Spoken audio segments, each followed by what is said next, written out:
Bienvenue sur Nouvelles et Tendances, votre source incontournable pour rester informé des actualités et tendances qui façonnent notre monde. Ici, nous explorons les sujets qui comptent vraiment, avec des analyses claires et des perspectives uniques. Abonnez-vous à notre chaîne et n'oubliez pas d'activer la cloche pour recevoir toutes les notifications en temps réel. Rejoignez-nous et restez toujours à jour avec les informations qui font la différence. En France, l'augmentation des cas de rougeole touche aussi bien les enfants que les adultes. Depuis le commencement de l'année, une centaine de cas de rougeole ont été signalés en France, incitant les spécialistes de la santé et de la petite enfance à faire preuve d'une vigilance accrue. Santé publique, on la classe souvent, à tort, parmi les maladies bénignes de l'enfance. Cependant, l'augmentation récente de la rougeole en France métropolitaine pourrait engendrer des répercussions plus sérieuses que prévues, surtout chez les adultes. Une forte fièvre, une toux, suivie de l'apparition de taches rouges sur tout le corps. Dans une déclaration mise en ligne à la mi-février, Santé publique France exprimait déjà ses craintes face à l'importante hausse des cas de rougeole, suite à des visites au Maroc, zone frappée par une épidémie, dont 11 ont nécessité une hospitalisation en janvier. Environ une centaine de cas sont recensés sur le territoire. Entre-temps, la situation s'est aggravée.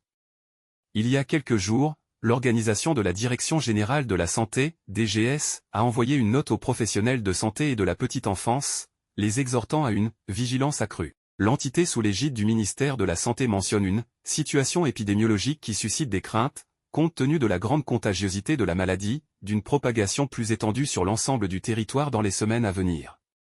Pour leur part, les agences régionales de santé, ARS, se tiennent en alerte depuis plusieurs semaines.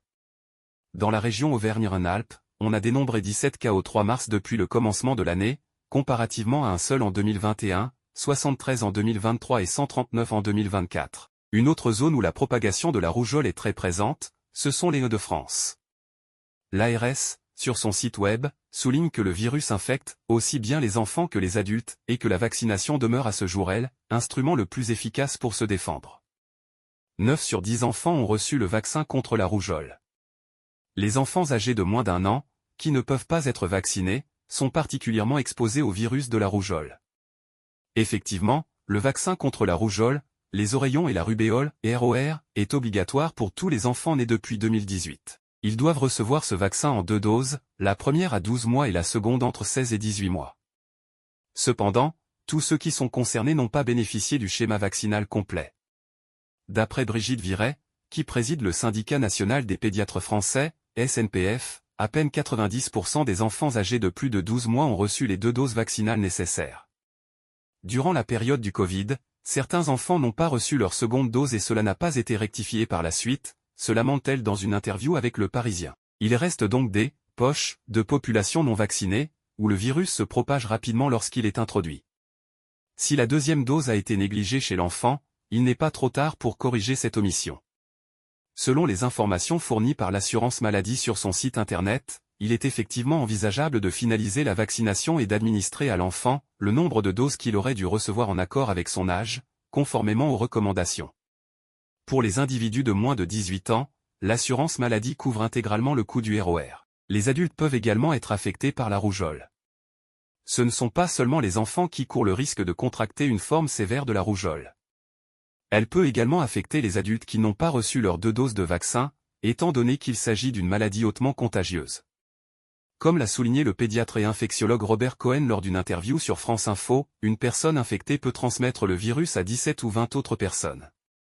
C'est bien plus que le Covid. À tout âge, des complications de divers degrés peuvent se produire et nécessiter une hospitalisation. On a besoin de cette intervention dans un cas sur 2 de rougeole lorsque la maladie touche une personne qui a plus de 15 ans. Dans les cas les plus sévères, la maladie peut conduire à une réanimation ou même à un décès.